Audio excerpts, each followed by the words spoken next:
স্বাগত দীপ্ত সংবাদে, আপনাদের সাথে আছে আমি মোহাম্মদ ইফতেখার।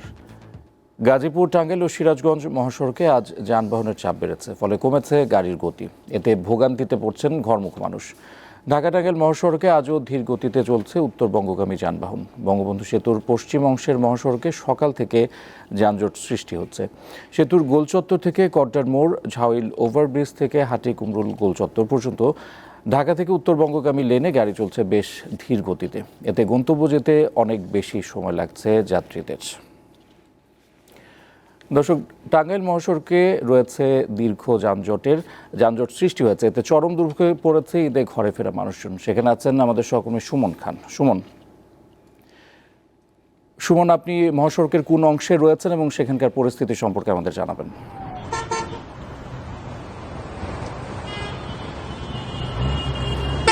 জি ইফতেখার, ধন্যবাদ। আমি এই মুহূর্তে রয়েছি ঢাকা টাঙ্গাইল বঙ্গবন্ধু মহাসড়কের আশিকপুর বাইপাসে। তো সকাল থেকে আপনার গাড়ির দীর্ঘ সারি এবং কি এই জায়গা থেকে, যে জায়গাতে আমি অবস্থান করতেছি সেই জায়গা থেকে বঙ্গবন্ধু সেতু পর্যন্ত প্রায় 20 কিলোমিটার যানজটের সৃষ্টি হয়েছিল। যানজটের মূল কারণ হচ্ছে টোল আদায়। এই টোল আদায়কে কেন্দ্র করেই টোল আদায় বন্ধ ছিল প্রায় 20 থেকে 25 মিনিট এবং 12 থেকে 15টি গাড়ি বিকল হয়ে যায়। এই বিকল হওয়ার কারণে মূলত যানজটের সৃষ্টি হয়। তো প্রশাসনের পাশাপাশি র্যাব প্রশাসনও কাজ করছে, মাঠে ভ্রাম্যমাণ আদালতও কাজ করছে, আর ফিটনেসবিহীন গাড়িও চেক করছে।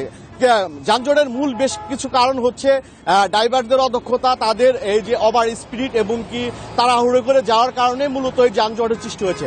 আপনাকে আরেকটি তথ্য আমি জানিয়ে রাখি যে গত 24 ঘন্টায় বঙ্গবন্ধু সেতুর টোল আদায় হয়েছে প্রায় 3.5 কোটি থেকে 4 কোটি টাকা। গাড়ি পারাপার হয়েছে 45 থেকে 50,000-এর মতো। তো হাইওয়েতে যেন যানজট সৃষ্টি আর না হয় সেক্ষেত্রে প্রশাসন মাঠে ব্যাপক কাজ করছে। এই আপনি এলাঙ্গার এই পাশের অংশ থেকে বঙ্গবন্ধু সেতু পর্যন্ত যে চিত্রটি আমি ঘুরে দেখেছি, গাড়ির প্রচুর চাপ রয়েছে, কিন্তু এখন কোনো যানজট নেই। তো বেলা বাড়ার সাথে সাথেই গার্মেন্টস যেহেতু ছুটি হয়েছে, আছে হাতে 2 দিন, তো যানজট হওয়ার সম্ভাবনা রয়েছে সন্ধ্যার বিকেলের পর থেকে। তো ইফতেখার, আপনাকে আরেকটি তথ্য জানিয়ে রাখি, পুলিশ সুপারের সাথে আমি কথা বলেছি। পুলিশের টহল টিম এবং কি আরো কিছু সংখ্যক সদস্যরা মাঠে ব্যাপক কাজ করছে যানজটের সৃষ্টি যেন আর না হয়। 4 লেনের এলাঙ্গার পর থেকে যে 2 লেন, সেই 2 লেনের কারণে যানজটটি এবং কি টোল আদায় বারবার বন্ধ হয়ে গেছে এবং কি গাড়ি বিকল হয়েছে, এই হচ্ছে মূল কারণ। তো ইফতেখার, এই ছিল টাঙ্গাইল থেকে আমার কাছে মহাসড়ক থেকে সর্বশেষ তথ্য। ইফতেখার। দর্শক, মহাসড়কের খবর জানাতে টাঙ্গাইল অংশ থেকে যুক্ত ছিলেন সহকর্মী সুমন খান। যাচ্ছি পরের সংবাদে।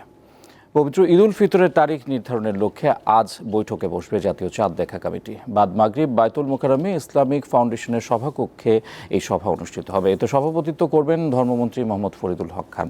বাংলাদেশের আকাশে কোথাও পবিত্র শাওয়াল মাসের চাঁদ দেখা গেলে তার সঙ্গে সঙ্গে টেলিফোনে জানাতে অনুরোধ করা হয়েছে।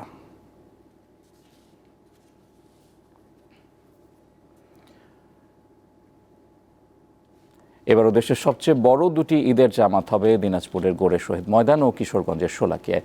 আয়োজকরা আশা করছেন 2টি ময়দানেই লাখো মুসল্লি নামাজ আদায় করবেন। সবুজ ঘাসে মোড়ানো দিনাজপুরের গোর-এ শহীদ ময়দানে এবারও দেশের অন্যতম বড় ঈদ জামাতের প্রস্তুতি চলছে। ব্যস্ত সময় পার করছেন জেলা প্রশাসন সহ সংশ্লিষ্টরা। সকাল 9টায় হবে ঈদের জামাত। নিশ্চিত করা হবে 4 স্তরের নিরাপত্তা। ময়দানে প্রবেশের 19টি গেটেই থাকবে মেটাল ডিটেক্টর। পর্যবেক্ষণ টাওয়ার ও সিসিটিভি ক্যামেরার মাধ্যমে পর্যবেক্ষণ করা হবে পুরো মাঠ। তো আমরা 28 রোজাতেই এটা কিন্তু সম্পূর্ণ মাঠটাকে ঈদের জামাতের জন্য উপযুক্ত করে ফেলবো একদম। সাদা পোশাকে ডিবি থাকবে, ইভেন আমাদের মুসল্লিদের সাথে মিলেমিশে আমাদের পুলিশের সদস্যরা সাইড আর্মস এবং বডি অন ক্যামেরা নিয়ে মুসল্লিদের সাথে নামাজ পড়বে। সিকিউরিটি পার্সোনেল হিসেবে তারা সিকিউরিটি বিষয়টা নিশ্চিত করবে। দূর দূরান্তের মুসল্লিদের আসা যাওয়ার জন্য বিশেষ 2টি ট্রেনের ব্যবস্থা থাকবে বলে জানিয়েছেন আয়োজকরা। এদিকে কিশোরগঞ্জের ঐতিহাসিক শোলাকিয়াতেও এবছর বড় ঈদের জামাত হবে। এ লক্ষ্যে চলছে ব্যাপক প্রস্তুতি। জেলা প্রশাসন, ঈদগাহ পরিচালনা কমিটি ও কিশোরগঞ্জ পৌরসভা যৌথভাবে মাঠ প্রস্তুতি ও সৌন্দর্য বর্ধনের কাজ করছে। আমাদের মাঠ প্রস্তুতি প্রায় শেষ পর্যায়ে। যারা এখানে নামাজ পড়তে আসবেন তাদের প্রতি আমাদের একটা অনুরোধ রয়েছে, তারা যেন টুপি এবং এই নামাজের জন্য জায়নামাজ ব্যতীত অন্য কোনো কিছু বহন না করেন। শোলাকিয়ায় নামাজ হবে সকাল 10টায়। মুসল্লিদের নিরাপত্তায় মোতায়েন থাকবে 5 প্লাটুন বিজিবি সহ পুলিশ, র্যাব ও আনসার সদস্যরা।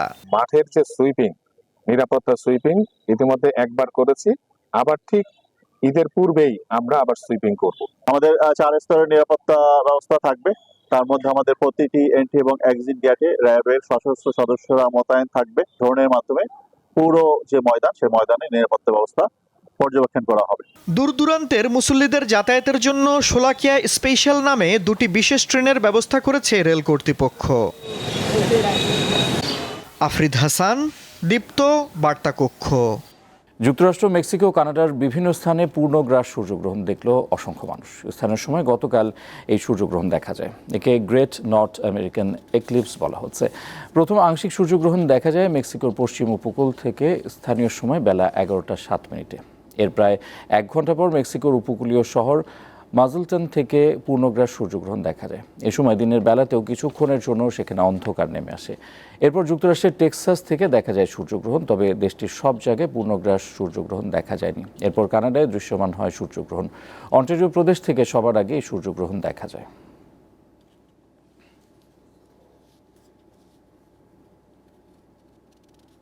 চ্যাম্পিয়ন্স লিগের কোয়ার্টার ফাইনালের প্রথম লেগে আজ ঘরের মাঠে ম্যান সিটির বিপক্ষে লড়বে রিয়াল মাদ্রিদ। আরেক ম্যাচে আর্সেনালের প্রতিপক্ষ বায়ার্ন মিউনিখ। দুটো ম্যাচই শুরু হবে রাত 1টায়। 32 দলের লড়াই শেষে বাকি রইল শেষ 8। এই 8 ক্লাবের লড়াইতে সবার নজর থাকবে সান্তিয়াগো বার্নাবুতে। এক দল রেকর্ড সংখ্যক চ্যাম্পিয়ন, অন্যটি বর্তমান চ্যাম্পিয়ন। এ নিয়ে টানা 3 মৌসুম রিয়াল মাদ্রিদ, ম্যানচেস্টার সিটি একে অপরের মুখোমুখি হতে যাচ্ছে। ঘরের মাঠে ফেভারিট হিসেবে নামবে 14 বারের চ্যাম্পিয়ন রিয়াল। স্প্যানিশ লা লিগায় অদম্য গতিতে এগিয়ে চলা দলটার এবারের লিগ শিরোপা জয় অনেকটাই নিশ্চিত। এছাড়াও সব মিলিয়ে টানা 11 ম্যাচ ধরে অপরাজিত লস ব্লাঙ্কোরা। ম্যান সিটিও রয়েছে ছন্দে। সব মিলিয়ে টানা 25 ম্যাচ ধরে অপরাজিত আছে সিটিজেনরা। তবে দিন দিন কেভিন ডি ব্রুইনা নির্ভর হয়ে উঠছে দলটি। হল্যান্ডের গোল করার দক্ষতাও যেন এই মৌসুমে কমে এসেছে। ফলে গার্দিওলার কপালের ভাঁজ একটু থাকছেই। 2021-22 মৌসুমে চ্যাম্পিয়ন্স লিগের সেমিফাইনালে রিয়ালের কাছে হারে ম্যান সিটি। তবে গত মৌসুমে সে হারের প্রতিশোধ নেয় তারা। তৃতীয়বারের দেখায় ফলাফল কি হয় সে প্রশ্ন আপাতত তোলা থাক। আরেক ম্যাচে পুরনো প্রতিদ্বন্দ্বী আর্সেনালের বিপক্ষে লড়বে বায়ার্ন, যাদের বিপক্ষে চ্যাম্পিয়ন্স লিগের রাউন্ড অফ 16-এর গণ্ডি 4 বার পেরিয়েছে বায়ার্ন। তাই তো আর্সেনালের সামনে থাকছে প্রতিশোধের হাতছানি। এছাড়াও সাম্প্রতিক সময় লিগেও বেশ দুর্দান্ত সময় পার করছে গানাররা। ঈশান হাসান, দীপ্ত স্পোর্টস। এই ছিল এখনকার মতো। পরের সংবাদ বিকেল 3টায় দেখার আমন্ত্রণ রইল। দর্শক, তথ্য বিনোদনের আরও খবর জানতে যুক্ত থাকুন দীপ্ত ডিজিটাল প্ল্যাটফর্মগুলোতে। ধন্যবাদ।